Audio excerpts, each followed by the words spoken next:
everyone, my name is Renu Kakkad. I hope so you are doing well. Today in this video, this is the CTEC preparation दिसंबर 2025।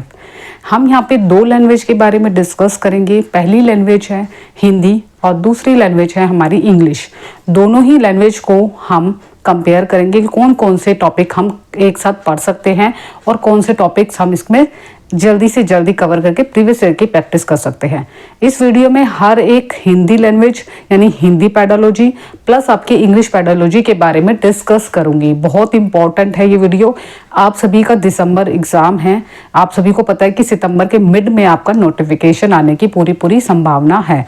अगर आपके पास 3 month है, 3 month में आप ये language 1 और language 2 को बहुत अच्छे मार्क्स से आप स्कोरिंग कर सकते हो, क्योंकि इसमें ज़्यादा हमें टाइम देने की आवश्यकता नहीं होती जितना कि हमें दूसरे लैंग्वेज में होती है। जैसे एसएसटी सब्जेक्ट होता है और दूसरा सीडीपी के लिए मैंने ऑलरेडी वीडियो अपलोड कर दी है।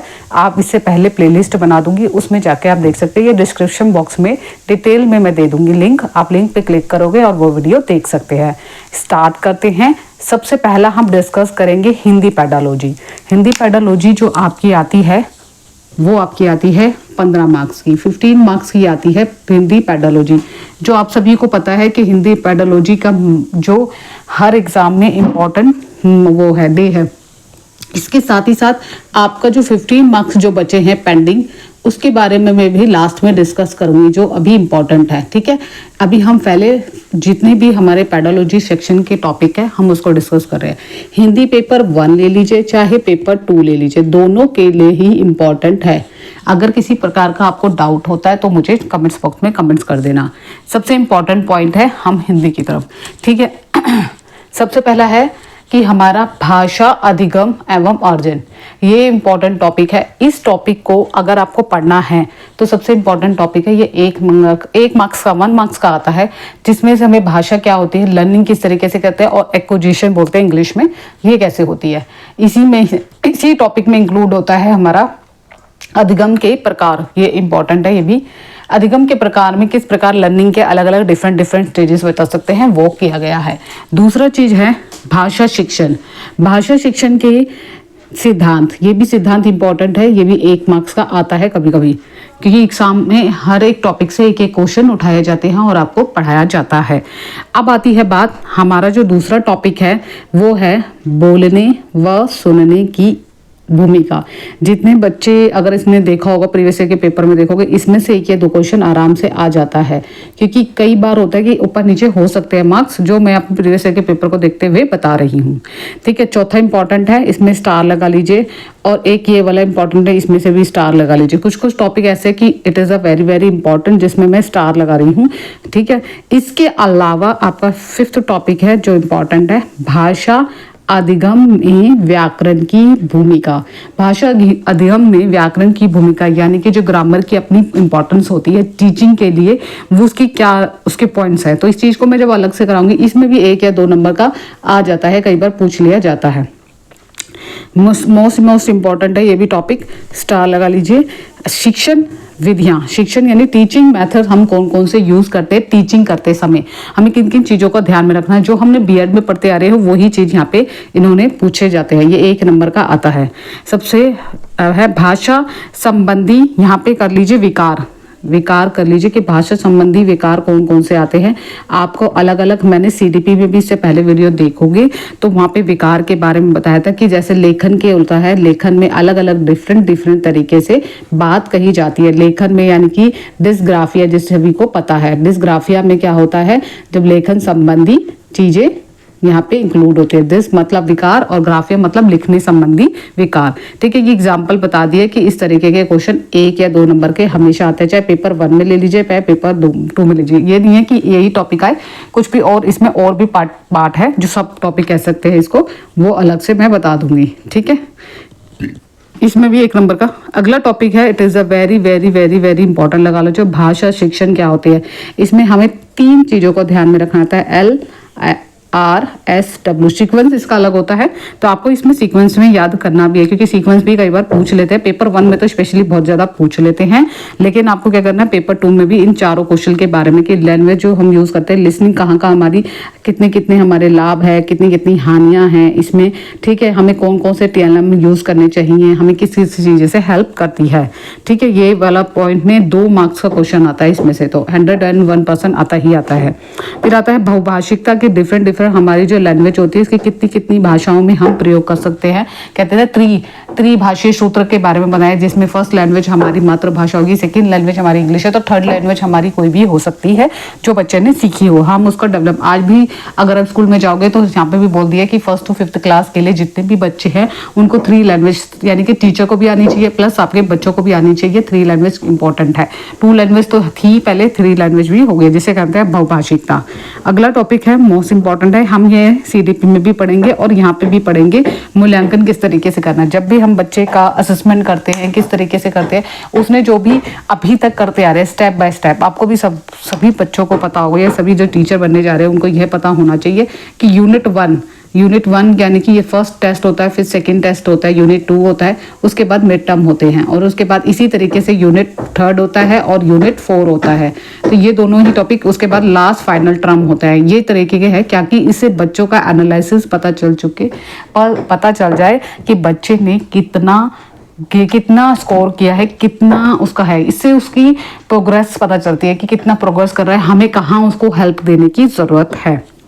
निदान और उपचारात्मक, it is a very very very very important, लगा लो ये। हर, चाहे आपका EVS हो, चाहे आपका मैथ्स हो, चाहे आपका CDP हो, चाहे आपका इंग्लिश लैंग्वेज हो, या कोई भी लैंग्वेज हो, उसमें पूछा जाते हैं क्वेश्चन। निदानात्मक का मतलब होता है कि हमें उस चीज को ढूंढना। जैसे बच्चा कोई भी काम कर रहा है, जैसे एक डॉक्टर होता है, डॉक्टर के पास जाते हैं, एग्जाम्पल के थ्रू बता रही हूँ, एक डॉक्टर के पास जाते हैं तो डॉक्टर क्या करता है, डॉक्टर आपकी बीमारी को वो पहले जांचता है। तो हमें बच्चों का निदान करना है, पहले बच्चों में कुछ कमी है उसको जानना है, फिर उपचार मतलब होता है फिर उसका सॉल्यूशन निकालना है कि बच्चों में ये कमी आ रही है तो उसका किस तरीके से हम उस तरीके का सॉल्यूशन कर सके। किसी भी वे में हो सकता है, वो चाहे सब्जेक्ट, वैसे तो सब्जेक्ट वाइज होता है, हिंदी सब्जेक्ट हो चाहे इंग्लिश सब्जेक्ट हो, कोई भी लैंग्वेज हो सकती है। ये स्टीफन क्रश की थ्योरी बहुत इंपॉर्टेंट है, इसमें अलग अलग सेकंड लैंग्वेज को इंपॉर्टेंट माना था स्टीफन क्रश ने, तो उसी लैंग्वेज को हम देखते हुए थ्योरी दी थी, उस थ्योरी को करना है, ये वेरी वेरी इंपॉर्टेंट है। स्टार ली वाइगोस्टी की थ्योरी जो मैंने आपको CDP में भी बताई थी, इधर भी इंपॉर्टेंट है। जीन पियाजे की थ्योरी भी स्टार लगा रही है, सब भी इंपॉर्टेंट है। नॉम चॉम्स्की ने भी इंपॉर्टेंट है, लैंग्वेज के सबसे बड़े गुरु थ्योरी के विद्वान माने जाते हैं। इन्होंने LAD दी थी कि इसमें लैंग्वेज एक्यूरेसी डिवाइस दिया था, जिसमें माइंड में एक एक्यूरेसी होती है, जिसमें बच्चा जन्मजात से ही हमारी भाषा को सीखना शुरू कर देता है। तो इन्होंने अपनी भाषा में कहा था। स्किनर भी बहुत इंपॉर्टेंट है। और एक क्लास में जो मोस्ट इंपॉर्टेंट टॉपिक है विधियाँ, शिक्षण विधियाँ, जो मतलब टीचिंग मेथड कौन कौन से हमें यूज करनी है। ये टॉपिक रिपीट हो गया तो इसको क्रॉस कर देना, ये वाला टॉपिक आपको रिपीट हो चुका है तो इसको मैं क्रॉस कर देती हूँ, क्योंकि ऊपर यहाँ पे 6 नंबर पे रिपीट हो गया है। ये सारे जो टॉपिक मैं आपको बता रही हूँ ये हिंदी पेडालॉजी में पूछे जाते, प्रीवियस ईयर के पेपर को बताते हुए। आई होप सो ये जो टॉपिक है ये आपको क्लियर हो गए होंगे। इसके डिटेल में 1 by 1 हम समझेंगे, ठीक है। जब भी क्लास होगी नेक्स्ट, मैं आपको पहले से ही बता दूंगी कि कब फर्स्ट क्लास होगी, और उससे पहले की 2 वीडियो मैंने अपलोड कर दिए, जिसमें मैंने सबसे पहले जो मोस्ट इंपॉर्टेंट, अगर बच्चों को नहीं पता यहाँ लिख देती फर्स्ट नंबर पे, मैंने सिलेबस डिस्कस कर दिया ऑलमोस्ट पेपर 1 और पेपर 2 का। उसके बाद मैंने यहाँ पे डिस्कस किया CDP के टॉपिक वाइज पैटर्न जो मोस्ट इंपॉर्टेंट है। उसके बाद अब आज मैं ये डिस्कस कर रही हूँ पेडालॉजी, यानी हिंदी पेडालॉजी के टॉपिक, है ना।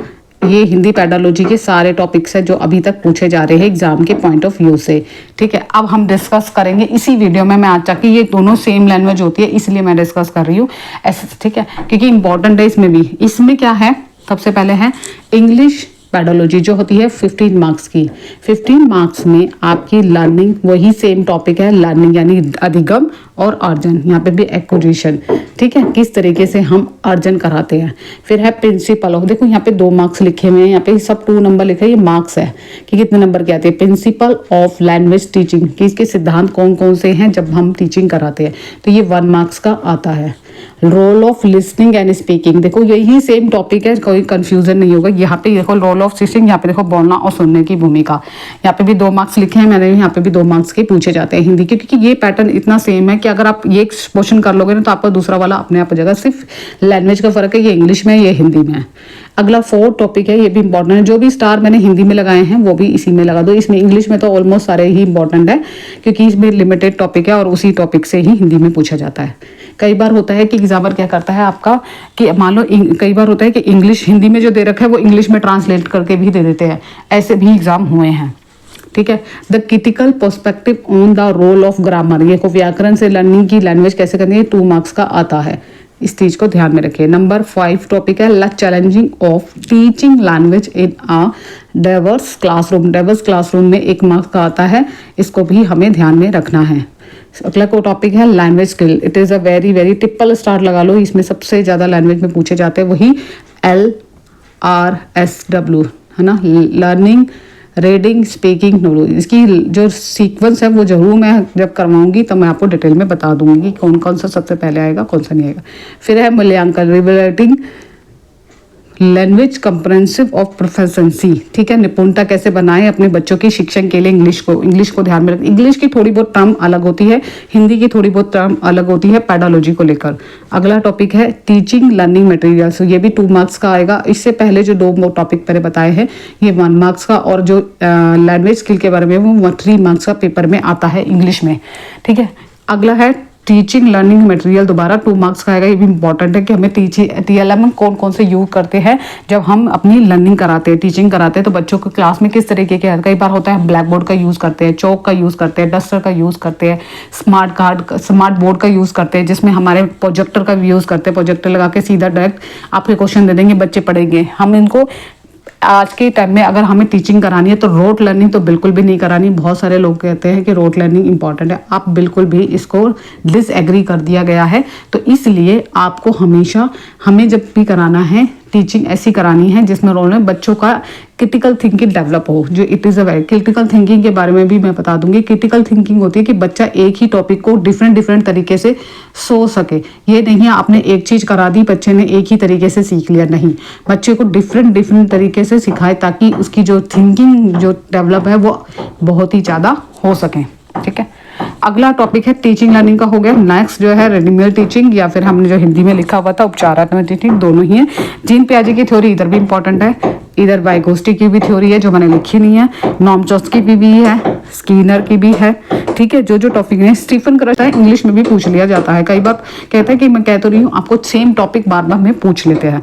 तो इंग्लिश पेडोलॉजी ये 15 मार्क्स की, हिंदी पेडोलॉजी 15 मार्क्स की, आराम से दोनों मिला के 30 मार्क्स है। अगर हम सिंगल बात करें, जो मेरे पेंडिंग बता रही थी मैं स्टार्टिंग में 15 मार्क्स में आता है पैसेज, उस पर ग्रामर भी इंक्लूड होती है। तो थोड़ी बहुत ग्रामर में बहुत बेसिक ग्रामर पूछी जाती है।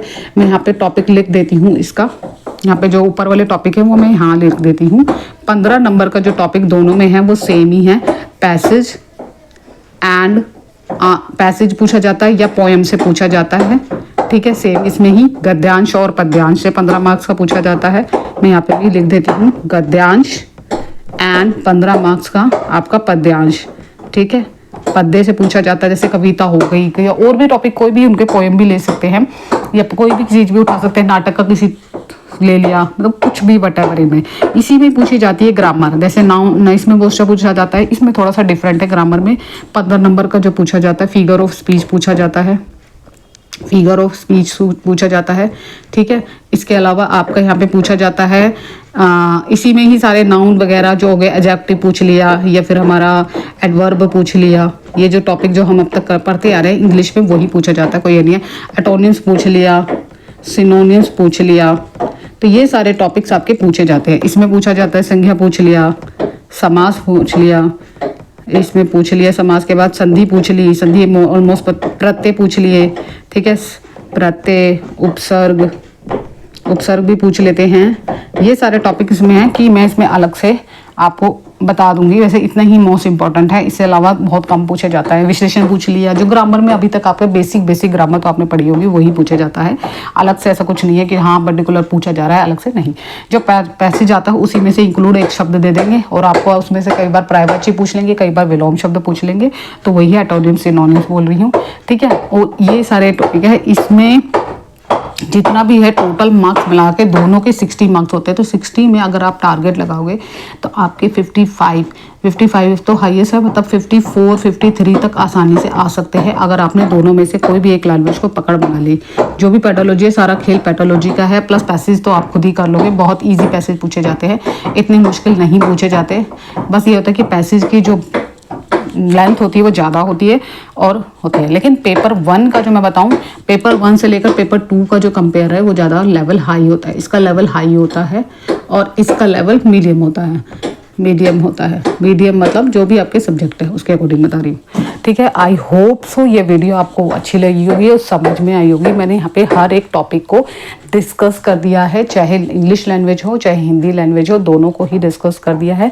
इसमें इम्पोर्टेंट टॉपिक मैंने बता दी है जोन से हैं, आप पढ़ना शुरू कीजिए। सबसे पहले आपको अर्जन पढ़ना है, यानी कि लर्निंग एंड एक्विजिशन पढ़ेंगे। फिर देन उसी से रिलेटेड जो सब टॉपिक है ये इसी के अंदर आता है। ये भी प्रिंसिपल ऑफ लैंग्वेज, अधिगम के प्रकार, ये सब इसी के आता है। ये टॉपिक अलग सा होता है। दूसरा जो तीसरा टॉपिक मैंने हाँ इसलिए अलग से दे दिया ताकि आपको, अगर आप खुद से भी सेल्फ स्टडी करना चाहते हैं तो आपको ईजिली टॉपिक पता होना चाहिए।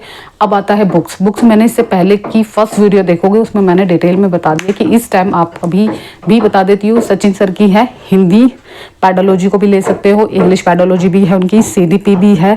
ये मत सोचिए कि मैं उनकी बुक्स का रिवील कर रही हूँ, क्योंकि मैंने उनके नोट्स पढ़े हैं। तो नोट्स से आप बुक्स की तरफ आना तो बहुत ही इजीली लैंग्वेज में लिखा है, ठीक है। और उसके अलावा SST की भी है उनकी, तो आप पढ़ सकते हो SST की। लेकिन SST के लिए मैं स्पेशली बोलूँगी कि आपको NCERT जरूर पढ़नी है 6th 7th 8th की, और वो भी बहुत इंपॉर्टेंट है। वो पढ़ोगे देन उसके बाद बुक्स पढ़ना, क्योंकि बुक्स तो एक आपका रिवीजन टाइम है कि रिवीजन में हाँ मुझे पढ़ना है ये वाला, ठीक है। उसमें तो मोस्ट ऑफ द टॉपिक, यानी कि जो टॉपिक दिए गए होंगे उसके पैक एक्सरसाइज के वो भी दिए हैं, क्वेश्चन आंसर भी, तो वो उसमें हेल्प मिलेगा प्रैक्टिस करने में। नहीं तो इसके अलावा मेरे पास जो बुक्स थी वो थी सरोहा पब्लिकेशन की भी बुक्स अच्छी है CDP के लिए। और बाकी लैंग्वेज के लिए मेरे पास हिंदी की नहीं थी, मैंने हिंदी की तैयारी खुद के नोट्स से थे, मेरे हिंदी की तैयारी भी मैंने खुद के नोट्स से की है। इंग्लिश की भी मेरे पास खुद के नोट्स हैं। और लैंग्वेज आप मानोगे मेरा पेपर 1 और पेपर 2 दोनों ही क्लियर है, दोनों के ही नोट्स मेरे पास बने हुए हैं। अगर आप इंटरेस्टेड है तो मुझे मैसेज कर सकते हैं कमेंट्स बॉक्स में, मैं आपको बहुत ही मिनिमम प्राइस में वो नोट्स दे दूंगी। SST के लिए हिस्ट्री के नोट्स हैं, अगर आप हो सकता है कि रिवीजन के टाइम में आपको चलना, अभी पढ़ना जरूरी है। अगर आप खुद पे से भी बना सकते हैं नोट्स, लेकिन आपके पास टाइम नहीं है, टाइम की शॉर्टेज है, तो आप ऐसा कीजिए, मेरे को कमेंट्स बॉक्स में कमेंट कीजिए। मैं SST के हिस्ट्री के दोनों ही मीडियम में है, हिस्ट्री के इंग्लिश मीडियम में भी है एंड देन हिंदी मीडियम में भी मेरे पास नोट्स है।